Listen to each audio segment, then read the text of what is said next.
Hello guys, welcome to our channel. We post amazing revenge stories daily. Today's story posted by you/BamaFan4Jesus. Newly hired youth minister got me kicked out of church for screwing a deacon's wife, and I helped the deacon ruin his life. About 6 to 7 years ago, I was a ministerial student at a conservative Christian college. I had attended the same Bible-believing church since I was a small child. It was large, about 1,000 members, but not a megachurch. This church had been an enormous part of my life for as long as I could remember. I played piano for youth choir, preached at the children's church service, which was held in the church's chapel at the same time as the adult service, drove the church bus to pick up unchurched children, etc., and ad infinitum. I did all of this for free, not even getting reimbursed for expenses. During my senior year in college, we got a new minister of music, education, and youth. This guy was as charming as an ice cream sundae with razor blades in it. I'll call him Mr. Charming. All of the deacons, and their wives, thought he walked on water. He was an authoritarian asshole. In his first meeting with the church youth group, he announced that he had been hired to straighten out the youth group. One of his favorite sayings was, "When I tell my disciples jump, the only questions they get to ask are how high and how far." The adults loved him and the youth hated him. Within a few weeks, half of the high school and college students, i.e., all of those without parents in the church, had quit coming to church. Most youth directors would have gotten into trouble over this, but he had the audacity to proclaim, in front of the entire congregation in the Sunday morning worship service, that he had eliminated all of the thorny ground from the youth group, a reference to the parable of the sower in the Bible, and the pastor and all of the deacons loved him for it. He didn't waste any time going after what he really wanted, the pastor's job. The pastor, whom I'll call Pastor T, was about 60 years old. Within a few weeks of Mr. Charming's arrival, rumors started circulating about Pastor T's health. He was an avid runner and cyclist, and that he just didn't seem to be as mentally sharp as he used to be. He frequently quoted long Bible passages from the pulpit, entirely from memory without misstating a single word, sometimes in Greek or Hebrew. Worst of all, however, was the accusation that he was really too liberal for the church. In my denomination, it is the kiss of death to even be suspected of being a liberal. None of these accusations made any sense, but people kept talking about them. I have no idea why the pastor didn't find out. Or maybe he did find out, and was just too scared to do anything about it. In some denominations, like Catholic or Methodist, the denomination assigns pastors/priests. Not my church's denomination. Each church calls the minister. This guarantees that every pastor always walks a razor's edge. The slightest slip and you're out. You don't even have to slip. Maybe you even do the right thing, and it still offends enough people. It doesn't take many, just a handful if they hate you enough. Then you're out. Or maybe, like Pastor T, some creep just lies about you and gets your job. And, since the church often owns your house, the parsonage or manse, your entire family is suddenly homeless and destitute. Then I became a target. I still don't know why. A couple of months after starting to work for my church, Mr. Charming called me and informed me that my services were no longer needed at youth choir, children's church, bus ministry, anywhere. In fact, he said, he did not even want me to participate in any of these functions at all. Not even go to the Sunday morning worship service. I later found out that members of his family had been hired by the church, at very nice rates of pay, to perform these functions that I'd been doing for free. His wife got paid more for playing a beat-up piano at the 1-hour youth choir rehearsal than the main organist/pianist got paid for playing for adult choir rehearsal plus Sunday mornings and Sunday evenings when the youth choir sang. The wife could barely pick out the notes on a piano. This lady radiated bitterness, resentment, and repressed anger. But she rarely said anything. She just sat there and glared, which was somehow even creepier than when she spoke. I was very hurt, emotionally, so I dropped by Pastor T's office and tearfully asked him what I'd done wrong. I couldn't get a straight answer, except he told me that people are saying things about me, and that if I wanted to get a good recommendation from him to our denomination's minister's school, I'd better shut up and do what you're told. So I started asking all of my church friends what people were saying about me. Everyone said, "Well, I didn't want to tell you, and I don't believe it, but here's what I heard." According to the rumor mill, I had gotten my girlfriend pregnant and forced her to have an abortion. I hadn't even had a girlfriend since junior high, and I'd been arrested for possession of marijuana, and my dad had had to pay a bunch of money to hush it up. I didn't even know what pot looked like. There were other rumors, but you get the idea. I did what Pastor T told me to. I never darkened the door of that church again, except once, months later, see below. It hurt like hell. I'd devoted my life to that church since I was a little kid. But I had to have Pastor T's recommendation to get into the minister's school I wanted to go to, and the pain was unbearable just driving by there. So I decided to keep my distance. But I started thinking about Mr. Charming. Anyone who was that evil had to have a past, and it probably wasn't a good one. I knew that, just before working for my church, he had worked at a large church, in the same denomination, in a small town about 50 miles away. That church was actually about twice the size of my church. So he had moved from a big church to the same job at a smaller church. A bad career move? Running away from something? There was something rotten in Denmark. And it smelled like an opportunity for me. As luck would have it, one of my uncles and his family lived in that same small town, although none of my family attended Mr. Charming's former church. So I called one of my cousins, told her my story, and enlisted her as a co-conspirator. I'll call her Anne. The next Sunday morning, Anne and I attended Sunday school and morning worship at Mr. Charming's old church. Although Anne had never been a member of that church, it was a small town where everyone knew everyone, so she knew most of the people there. She started asking about Mr. Charming and got an earful. Every one of her friends said that Mr. Charming was a world-class creep.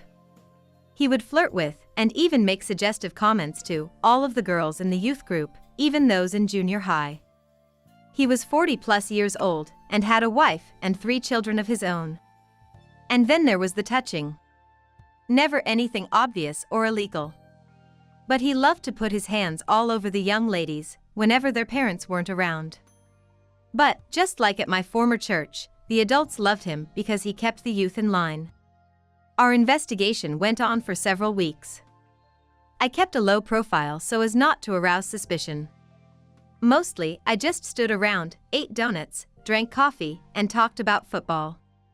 And did most of the work, because she knew so many people, and it was perfectly natural for her to attend this church in her hometown, even if it was not the church she usually attended. After church was over, we would go to her house, have a delicious Sunday lunch cooked by my aunt, and then write down everything we had learned. By then, Anne's whole family were in on my investigation. They were as angry as I was about the way I'd been treated, and our weekly report made interesting lunchtime conversation. Within a few weeks, I was sure that all I had to do was drive a few of these young ladies, and their parents, friends of my aunt and uncle, down to my old church, let them tell their stories to the parents of a few girls in the youth group, and Mr. Charming would become Mr. Unemployed. But it kept getting better and better, so and I kept digging. And I really wanted to keep a low profile if I could, because I didn't want to piss off Pastor T any more than I had to. He knew a lot of people in the denomination, and he could easily ruin my ministerial career before it even started. Finally, after a month or so, Anne grabbed me by the sleeve and said, "You've got to hear this." She introduced me to a well-dressed, very large guy, maybe 30 to 35 years old. I'll call him Fred. We slipped off into a Sunday school room where we would not be overheard. It turned out that Mr. Charming had had a multi-year affair with Fred's wife. Fred had kept his cool when he found out, talked with a lawyer, and had spent months gathering evidence. Text messages, voicemails, emails, even photos and videos with Fred's wife and Mr. Charming in them. Apparently, Mr. Charming got stimulated by watching videos of himself doing the wild thing with Fred's wife. Then Mr. Charming would send the videos to Fred's wife, and they both would have cyber-sex while texting each other. Later, they would hook up the old-fashioned way and make more videos. Finally, Fred confronted his wife. She denied everything, but the evidence was just too much. Fred told her he wanted a divorce, full custody of the children, their house, his retirement money, his business, her engagement and wedding rings, everything, even the dog. She hired a lawyer, but laws and courts being what they are in this rural Bible Belt county, her lawyer told her that if the judge saw the videos, she'd be lucky if she ended up in a homeless shelter with all of her worldly possessions under her bunk in a garbage sack. Then Fred turned his attention to Mr. Charming. Fred still sincerely loved his wife, and he was convinced that Mr. Charming had deliberately ruined his marriage. Taking Mr. Charming to court, suing him for loss of consortium, and otherwise making him legally miserable would take too long. This is the rural Deep South. Many people around here prefer a more direct approach.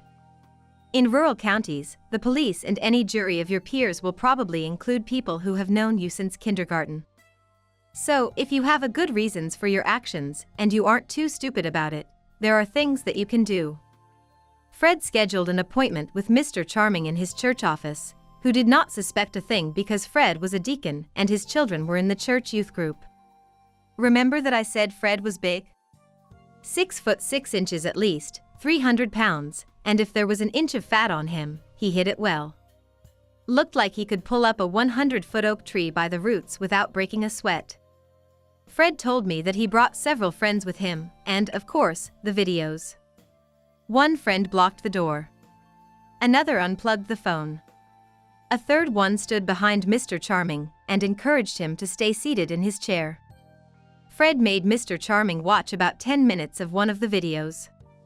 Then calmly said, "I'm going to stand here and watch you pack up your stuff, then you're going to walk out of this building and never show your bum in this town again. Or we'll be back." Mr. Charming did as he was told. A month later, he had a new job at another church, my old church, and started ruining another whole set of lives, including mine. Fred actually did not know where Mr. Charming had gone. He had been led to believe that Mr. Charming had moved out of state. He was surprised, gratified and angered to learn that this scumbag was only 50 miles away. This had all happened just a few months before. Fred was still deeply in love with his wife. They were getting counseling, and he hoped that they could save his marriage. But his hatred of Mr. Charming was still fulminating. Like Mount St. Helens a few minutes before the explosion. He presented such a face of restrained rage and vindictiveness that it scared me, and I wasn't even the one he was mad at. The next day, Monday, I drove back up there and gave him a copy of the directory of my old church. It had home addresses, phone numbers and email addresses for pretty much every member of the church. I showed him the pages that listed all of the deacons and other church leaders. And I marked some of the church's major financial donors. I explained my situation with Pastor T and asked that my name not be mentioned. "No problem," he said. The next Sunday, I could not resist visiting my old church to see how things were going. Mr. Charming was nowhere to be seen, nor was any explanation given about what had happened to him. One weird thing, though, the pastor looked scared shitless. His voice, usually resonant, loud and almost musically baritone, trembled during the whole sermon. I slipped in just before the service started and made a point of sitting in the very front row, center pew. The look on his face when he saw me was worth all of my trouble. I didn't know it at the time, but Fred had gotten right to work and done a very thorough job. The whole church had gotten multiple anonymous emails with photos and videos of Mr. Charming and Fred's wife in various, well, compromising positions and states of undress. Deacons and major donors got emails plus express mail packages just for good measure. Mr. Charming and Pastor T had been left out. They didn't know anything until the phone calls started pouring in. After the worship service, it did not take long for my church friends to figure out why I was there. It was very gratifying. I was something of a hero, although I kept swearing that I had no idea what they were talking about. Things continued to blow up in my former church for months afterwards.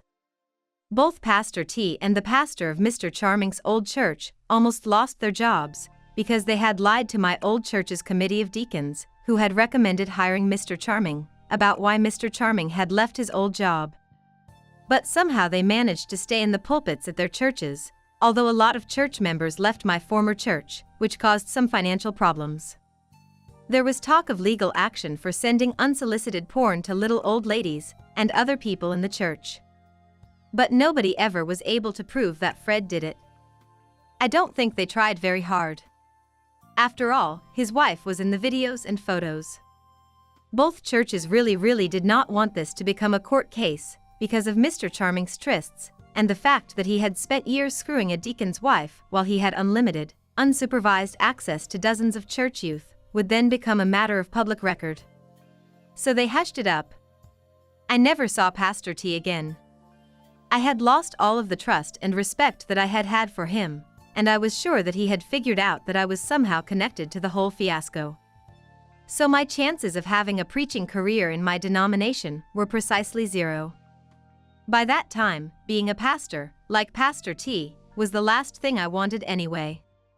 I withdrew my application to minister's school and eventually completed a doctorate in archaeology at a different grad school, magna cum laude. I've been teaching at a large, public university in the Midwest of the USA, with summer gigs on archaeological digs in Europe. And I am very happy. One last, very gratifying, event, the reason for this post. All that happened 6 to 7 years ago. Fast forward to last March. I went to pick up a friend at a large downtown urban bus station in the US. Everyone hates this place. Not only is it crowded, it is poorly maintained and filthy. It smells like spoiled garbage mixed with diesel exhaust and seldom cleaned public restrooms. My friend's bus was late. I stopped by the newsstand to get myself a soda and candy bar. Who do you think was restocking the shelves? Mr. Charming. I just sat across from the newsstand and enjoyed my drink and snack. He recognized me, then turned away. I just sat and watched him, restocking shelves full of porno mags and junk food. Revenge is a feast that is best enjoyed cold. TLDR, church youth minister spread false rumors about me and got me kicked out of the church I had attended my whole life, for no reason other than pure meanness. I found a guy who hated him even more than I did, and I gave the guy information that he used to do a very artful and thorough job of completely ruining the youth minister's life. He got fired and blacklisted, couldn't find another job. By chance I saw him several years later, working a shitty job, sweet. Here are some comments. This rings true for me because my parents' Southern Baptist Church almost hired a guy to be their new senior pastor, until their local newspaper got wind of the fact that he left his previous position at a larger church after being caught having sex with former members of his youth group while he was married at the time. Even in medium-sized towns, newspaper exposés get attention. Great revenge story. This church behavior is one of the reasons I left and became agnostic. Wow. And the nerve of your pastor and fellow church members, who had probably known you your whole life, to believe the word of a guy who they had known a whole 5 minutes. Sounds like this guy saved you from the insanity that would have been life in the Baptist church. You should have thanked him. Not that academia isn't a little crazy. While I'd say revenge is not the Christian way, what's done in the dark comes out into the light. And this guy did a lot of things in the dark. It's a shame your community turned on you through lies, but hopefully you were able to salvage some of those relationships. I had lies spread about me a few months back, lost lots of friends because of it until some came to me to hear my side. The one spreading the lies eventually confessed publicly, and while I was accepted back into the group, well, let's just say it never felt the same. Because there will always be that shadow of doubt that creeps over them even though they've heard the truth right from the mouth of the person who'd spread the lies. This is the end of today's video. I hope you enjoyed the video. If you liked it, please don't forget to hit the like button and comment below. If you don't want to miss such videos, please don't forget to subscribe us.